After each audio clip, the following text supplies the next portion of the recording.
Hey everyone, in this tutorial, I'll show you how to write Midjourney prompts in 2026. So if you want to create better AI images and get more accurate results, learning how to write effective prompts is the key. First, open Midjourney and locate the prompt box where you'll enter your image description. This is where you'll tell the AI exactly what you want to create. Next, start with the main subject of the image. For example, describe a person, animal, object, building, or scene as clearly as possible. If you want a specific artistic look, mention it directly in the prompt. For example, you can request a watercolor painting, digital art, photorealistic image, fantasy illustration, or anime-inspired style. Next, experiment with camera angles and composition details.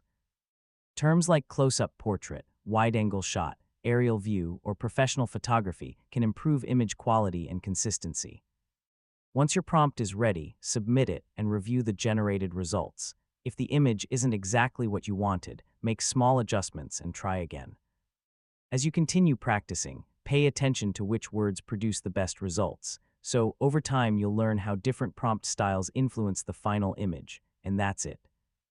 That's how to write Midjourney prompts in 2026. Thanks for watching, and I'll see you in the next tutorial.